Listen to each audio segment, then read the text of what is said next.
दुनिया में होते जयकारे हिंदुस्तान के, दुनिया में होते जयकारे हिंदुस्तान के।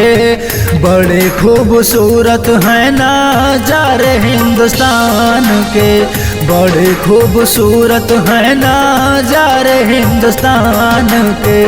दुनिया में होते जयकारे हिंदुस्तान के, दुनिया में होते जयकारे हिंदुस्तान के। बड़े खूबसूरत हैं नज़ारे हिंदुस्तान के, बड़े खूबसूरत नज़ारे हिंदुस्तान के।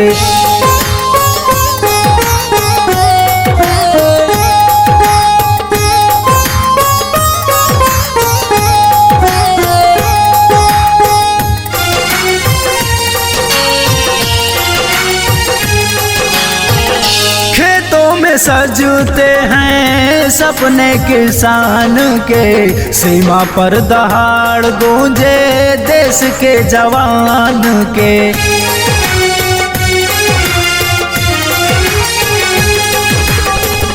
खेतों में सजते हैं सपने किसान के, सीमा पर दहाड़ गूंजे देश के जवान के।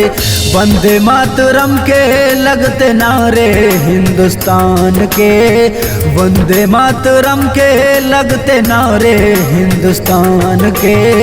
बड़े खूबसूरत हैं नज़ारे हिंदुस्तान के, बड़े खूबसूरत हैं नज़ारे हिंदुस्तान के।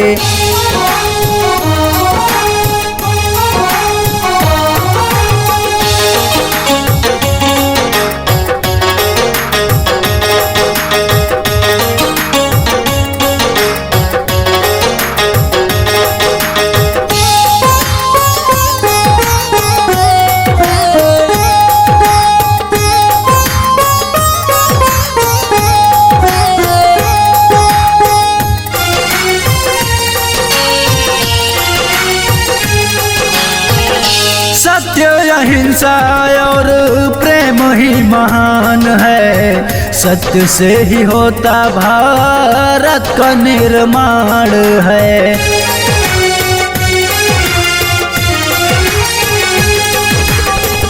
सत्य अहिंसा और प्रेम ही महान है, सत्य से ही होता भारत का निर्माण है। मिलकर सूरत हम संवारे हिंदुस्तान के, मिलकर सूरत हम संवारे हिंदुस्तान के। बड़े खूबसूरत हैं नज़ारे हिंदुस्तान के, बड़े खूबसूरत नज़ारे हिंदुस्तान के।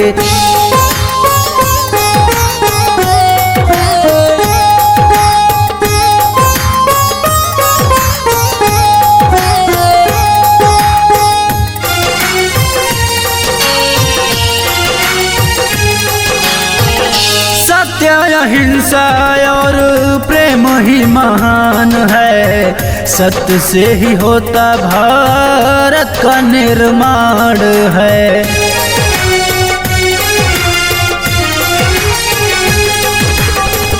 सत्य अहिंसा और प्रेम ही महान है, सत्य से ही होता भारत का निर्माण है। मिलकर सूरत संवारे हिंदुस्तान के, मिलकर सूरत संवारे हिंदुस्तान के। बड़े खूबसूरत हैं नज़ारे हिंदुस्तान के, बड़े खूबसूरत नज़ारे हिंदुस्तान के।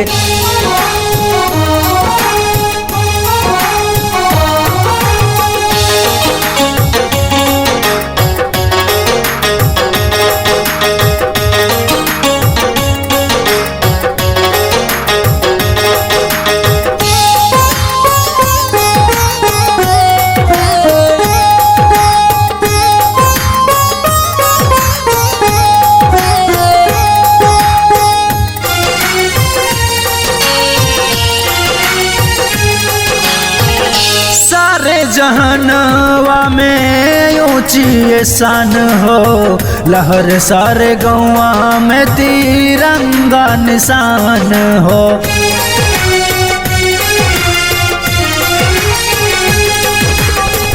सारे जहनवा में ऊंची शान हो, लहर सारे गौवा में तिरंगा निशान हो। गूंजे घर घर में यह देश के गाने, गूंजे घर घर में देश के गाने। बड़े खूबसूरत है नजारे हिंदुस्तान के, बड़े खूबसूरत नजारे हिंदुस्तान के।